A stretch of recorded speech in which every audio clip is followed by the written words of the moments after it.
International Charter Academy of Georgia sing a Japanese folk song as part of the celebration of the 50th anniversary of the Consulate General of Japan in Atlanta.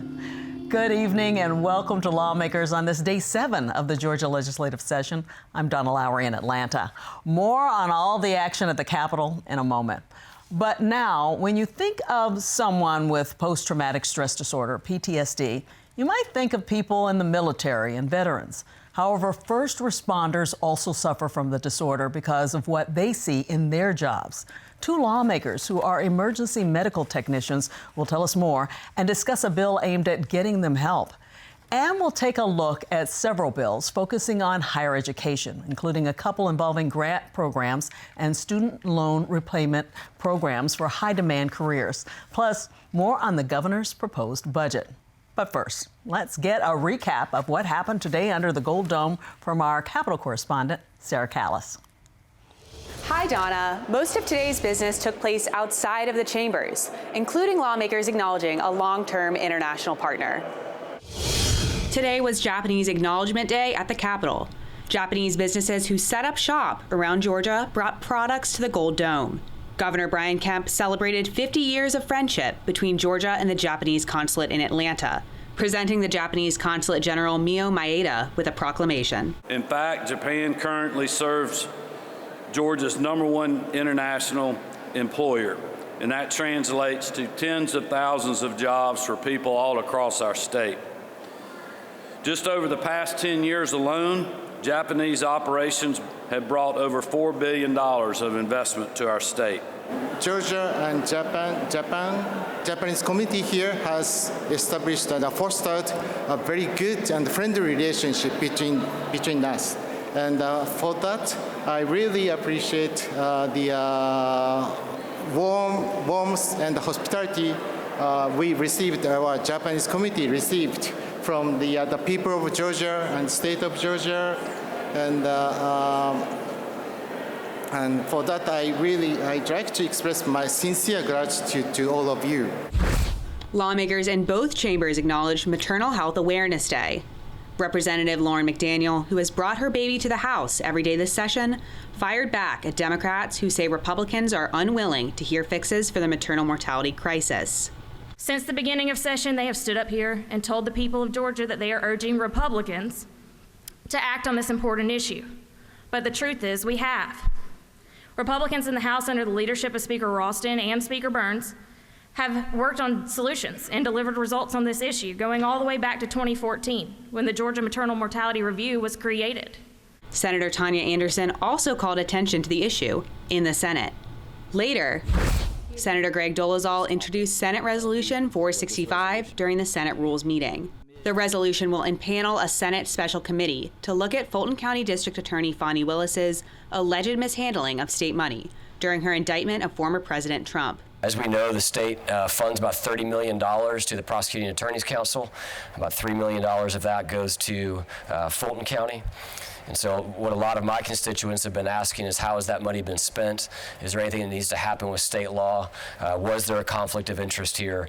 There's a lot of questions, Mr. Chairman, that are out there in the public, and we are merely going to empower this committee to have those questions answered, and then the committee will be able to, as you see in the final whereas, we'll be able to make recommendations as it relates to legislation that we may need to take as a body to ensure that cases are prosecuted in the state of Georgia as they should be. The special committee will have the power to subpoena and question individuals involved in their investigation.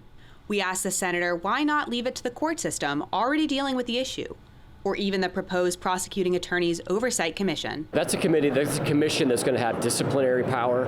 Our intent with this commission is not, or with this committee, I should say, is not to discipline. It's to get a fact pattern so that we can investigate our expenditures at the state level and our state laws to see what may or may not need to be adjusted. Dolezal says that the formation of the committee is not a political retaliation against Willis. As you can see, when we dropped this, it was after all these facts came to light. So this is not something we did a year ago or 6 months ago.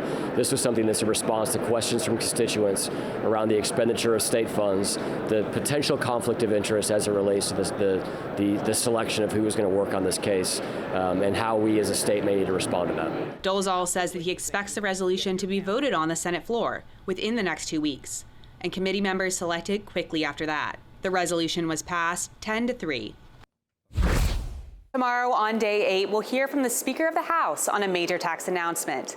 That's all for my Capitol Report. Donna, back to you. Well, our thanks to Sarah Callis for that report. So now we're going to talk about higher education and legislation that's going on right now and look closer at some items in this state budget. Joining me is Democratic Representative Lydia Glaze of Fairburn. She's on both the Higher Education Committee and the Education Committee in the House. Welcome to Lawmakers. And thank you so much. I'm glad to be with you. We're gonna talk education, which is my lane, because you know I've covered education for a long time. Not only that, I worked for school districts at one point. So let's talk about your background for all of this. You have been an administrator in schools. That is correct. Actually helped start the first charter school in Fulton County. Okay. And ran that, and then moved over back into private from public, and actually ran director of college and career. So I've had a lot of hats on, from public to private and charter. So I think that most people think that you're a Democrat and you don't believe in parents having choice, but that is not true. We believe that at this point that Georgia's public school system is providing choice and meeting the opportunities of so many students to come into K through 12 public education and have a good education in Georgia. Let's get to some of the bills that you're very interested in, and a few of them deal with student loan repayment. So I want to talk specifically about HB 163 and SB 246. Tell us about this loan repayment when you get to the college level or outside of the K-12 level. So higher ed is absolutely connecting our higher education goals to our what we call the marketplace high demand careers.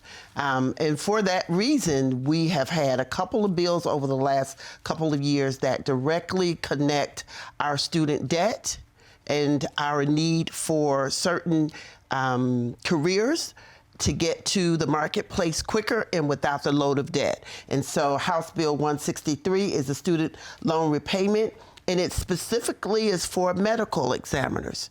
And you might ask, why medical examiners? And the truth is, we have need of medical examiners throughout 159 counties. And inside of the GBI, the Division of Forensic Science, we need those medical examiners. So we felt like, hey, in order to get them to the marketplace quicker and to really make it what we call an incentivized marketplace opportunity, is to help reduce student debt. That's what we keep hearing from Gen Z, is our student debt is too high.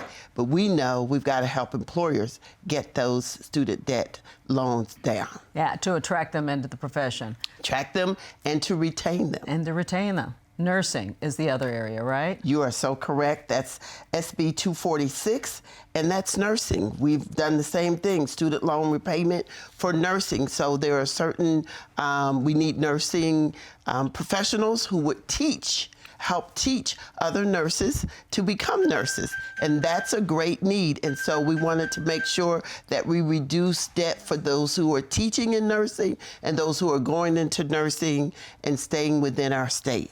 So it's a way to attract and to retain. And that's the big push. And what we heard a lot in the budget, we've heard from the governor, we've heard a lot in the last few years, is just the turnover has been high. That's and right. Then those professions are the ones that are the hardest to keep people in those professions. And yet it's the greatest need for us as far as health care in Georgia. If we continue to be the state of the high demand careers and all of doing business, keeping these businesses afloat, we must continue to support our students, our state, our members with great health care.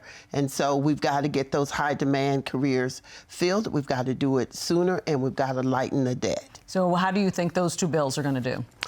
Those two bills have had support, Bipartisan, too. Bipartisan. And so I don't see where there would be any type of roadblocks for them. I think we both understand on both sides of the aisle that healthcare in Georgia is at a premium, and we must do all we can under the Gold Dome to make sure we attract, retain, and that we continue to move young people into these careers. Okay, let's talk about another aspect of higher education, and that's dual enrollment. So we're talking about K-12, we're talking about high school students, but it is getting them into college early.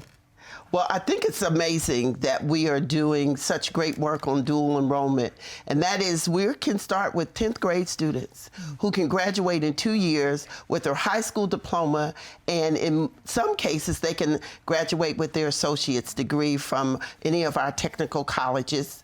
And so for us, we believe that that's investing into our students. That's 2 years that their parents don't have to pay for college tuition and fees, nor a place for them to live because they are at home. So we say now you only have 2 years that you can go and complete your 4-year degree and hopefully stay and do another 2 years and get that second degree and get into those high demand careers with those high paying jobs that we need you in Georgia. We don't want to lose our folks. Yeah, and so what we're seeing is the increase, a huge increase in the number of students who recognize that at the high school level, this is a good thing. It's not only a good thing, but we've even gone one step further. In the last year, we actually had a bill where we increased the opportunity to add dual enrollment and what we call the HOPE grant. Well, the HOPE grant is the opportunity to utilize grant funds on the technical college system for certifications and other type degrees that will put a skilled worker into the marketplace. So, for instance, EMT. There's a certification for that. Well, you can use your HOPE grant for that alongside using your dual enrollment. And say if you wanted to go into nursing, you could have your degree for nursing and your associates, and then you can get your dual enrollment maybe in maybe EMT certification. Use that HOPE grant.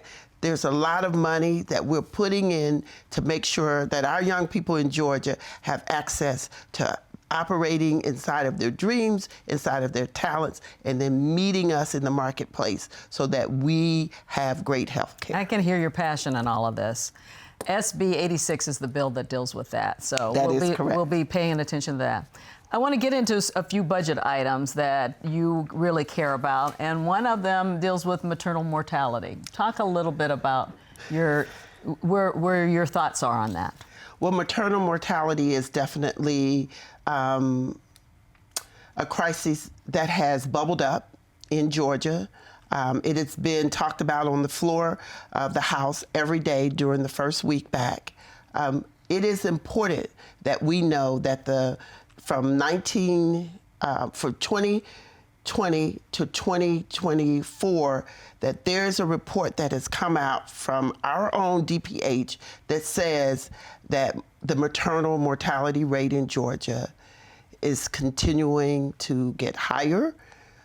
Women are continuing to die, and 76% is probably preventable.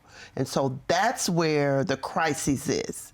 What could be prevented, and how do we now take those recommendations from the maternal mortality report from DPH and put those into effect inside of our health systems and to help our young people, old people who are connecting into that space to be able to have a child where there's complications, but where we have the medical care to treat them. Donna, did you know that over 60 of our counties do not have an OBGYN? Right. Over 60. Yeah. Yesterday we had Representative Suhong on, and there is a legislation that came last year and is continuing to go into rural areas and visit homes to try to resolve some of the problems, try to help some of the new mothers and the infants. And so we're seeing that. Any other ideas you've seen out there in terms of trying to curb this? We have just done an amazing bill where we expanded Medicaid for 1 year postpartum. Now that was monumental because we had women who were dying postpartum. And so now, with them being able to stay on Medicaid for up to a year, we hope that that will continue to increase the health care that those women need to actually stay alive and to also be the mother that they want to be to their child. What we do know is that when there's advocacy and support throughout the pregnancy, throughout the birthing period, and postpartum up to a year, then the reduction of maternal mortality happens. That usually are people in the area of midwives and doulas. And so we need to really update Medicaid so that our Medicaid supports those particular midwives and doulas and give them what we would call a marketplace rate to be in that space to help mothers bring their babies forth. Well, you're definitely working on things from birth all the way through higher education, and we're glad you're doing it. I'm so glad you were able to come on the show today. It is my pleasure. Hope to have you back to talk about all the other things you're doing too. Thank you so much. Coming up. 1 in 3 law enforcement officers today are losing their life to suicide. And PTSD, if you work in our profession, you're going to have PTSD. 2 Georgia lawmakers talk about the trauma they face as first responders. They want legislation passed to help reduce the stigma for those in the profession. Lawmakers is made possible by Georgia Farm Bureau. With over 80 years of helping everyone understand the importance of agriculture in our state. After all, ag is Georgia's #1 industry. Food and fiber production represents over $74 billion in output of Georgia's strong economy. The Georgia Farm Bureau legislative team works to represent producers across Georgia at the state capitol during the session and year-round. Georgia Farm Bureau, the voice of Georgia farmers. People put their faith in PBS because they know that it is constantly delivering quality. It covers the whole of the United States. It's a free and independent media. We go where the viewers are. What are the conversations that are happening right now? We feel that civil discourse is a civic responsibility. What we do is authentic reporting that people can trust. We give time so you can hear voices on all sides of an issue. This is the place that people turn to for stories that matter. And they know that when they walk away, they will have learned something about the world around them. That's why this makes PBS important for daily life and, in the end, our world.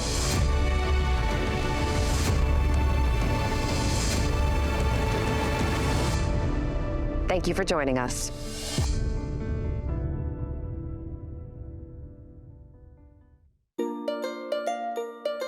Community. Learning, working, playing, celebrating, doing life is always better together. At GPB, we aim to provide you with the tools to be able to do life together well. Our mission to educate, inform, and entertain inspires everything from our wide range of programming to our stimulating radio conversations to our fun in-person events. We've got something for everyone. Visit gpb.org/community to learn more about our upcoming events. Welcome back to Lawmakers. I'm Donna Lowry. Depression, anxiety, avoidance of relationships. These are just a few of the symptoms of occupational post-traumatic stress disorder, PTSD. First responders, police officers, firefighters, EMTs, all experience tragic, complex circumstances leading to them developing the disorder. Tonight, 2 lawmakers who had long careers as first responders talk about why they want to help those who are working in this field. Democratic Representative Dexter Sharper of Valdosta has been an EMT for 30 years. But we first hear from Republican Representative Devin Seabaugh of Marietta. 1 in 3 law enforcement officers today are losing their life to suicide. And PTSD, if you work in our profession, you're going to have PTSD. We see things that humans just should not see. And there's different triggers, throughout the career. I consider myself a PTSD survivor. I could ride around town and see things and remember what happened here. But fortunately, I can process that and move on. And some people can't. Some people, it's very debilitating. And some people, they just feel like they can't go on and they're committing suicide. There's a lot of different calls that I've seen, things I've seen, and it never leaves your mind. It's 30 years later, but I can go back to that in my mind, and so we see a whole lot, because remember, we're first on scene. Maybe the nurses and doctors, they don't see the same thing we see when you're seeing cars mangle, when you're seeing bodies mangle, when you're seeing people, a train is run over their arm or something like that. And, kids, a lot of times kids are sometimes the worst, because, in our lives, they're not supposed to leave before us, But when you see that and they're telling you or asking you, hey, am I going to die? And the only thing you can say, no, baby, you're going to be okay, even though their situation is terribly bad. So, so I just gave you some, different things that's in my mind still. But, I think it's very much needed, because EMS and others, first responders go through a lot that people don't realize, and you still have your everyday life that you have to, maintain, but in your mind, that stuff is still in your mind. One of my personal experiences was when I was at Grady, I picked up a Georgia State trooper that had wrecked, and he had died, and, it took a while for us to cut him out of the car. And, those things, they weigh on you. And when you see somebody's kid that's killed in a car wreck, and then you have to go and see the parents and their reactions, it's just emotionally taxing. It's very traumatic. See, even when they're talking about military and in the field, they're talking about the trauma. They're talking about traumatic things that you see. There's times where you may go to, take care of someone, but scene safety is first. Because even though we're going to help somebody, there may be someone still on the scene that wants to continue to hurt that person. So that's why we have to make sure that the scene is safe. But the things we see, a lot of people, I would honestly say, some people that are in the military won't see some of the things that we see. Because you can kind of visualize sometimes what people could see in the military, and the different people that may be hurt and casualties. But when you're going into a domestic home, just like your home, and you see somebody either, have committed suicide, maybe by gun, by hanging, these things, they never leave your mind. Because by me talking about it now, my mind went to about 3 hangings that I've seen, and I can see the person right now in my face, where they were, whether it was a barn or, different places where I saw these things. So it stays in your mind. It's needed. I deal with it, but it never leaves my mind. A little girl, she wanted to open up her Christmas present the night before Christmas. And the dad told her, we're going to wait till tomorrow, but guess what?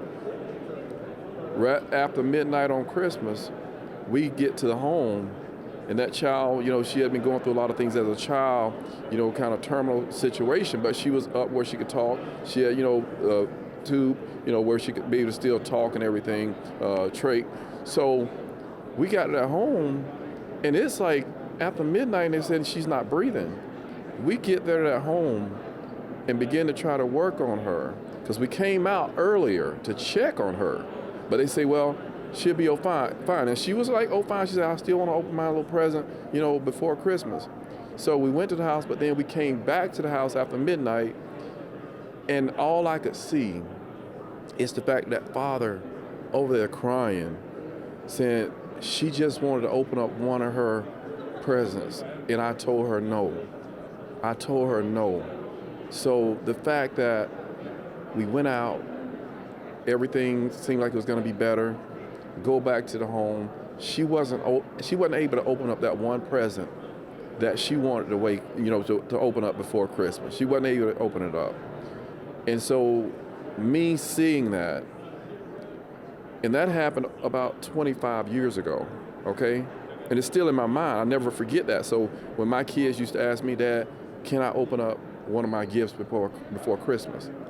I went ahead and did it because I'm like, I don't want that situation to happen, that I didn't let them do something that they wanted to do. There's a stigma with mental health with first responders. They don't want to have that on the record as getting help for, seeing a psychologist or a counselor.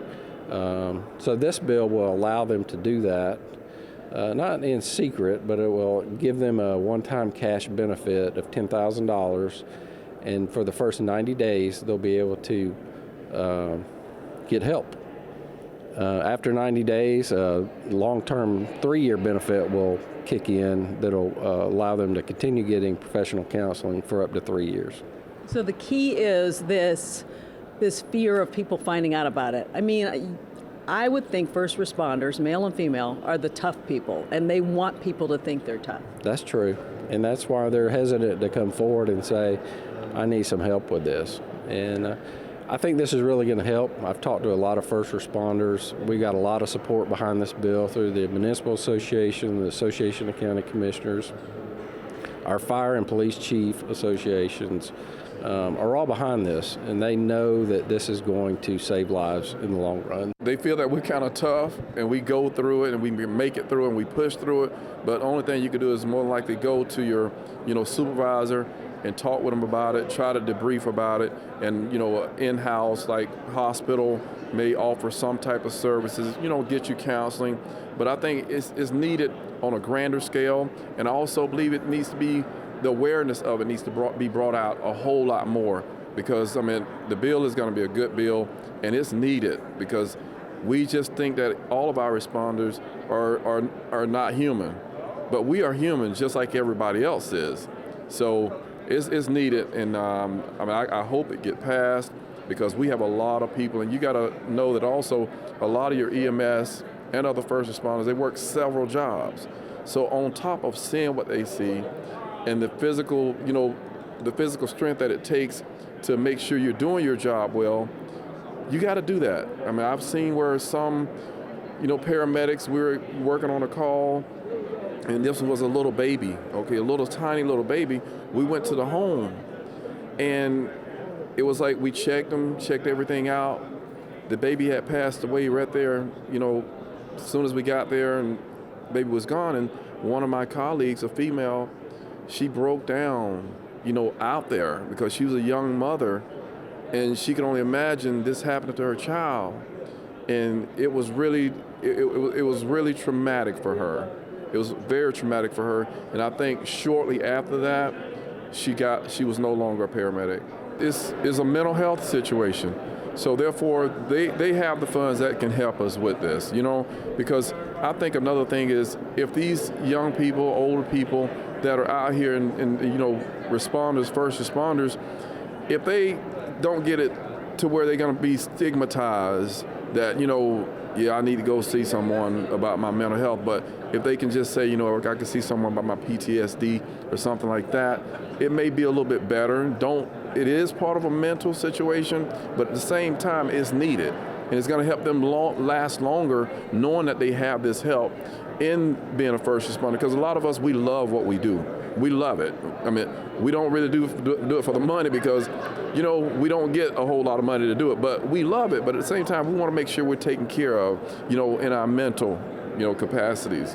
So, but we need the help. We need it. So it'll be a supplemental benefit. So the mental health benefit in your medical policy would cover, say, up to 80% of it, and then this would kick in and cover those out-of-pocket costs, whether it's for medicine or daycare or gas to get to your appointments and those kind of things. So we had an officer that watched her partner get shot.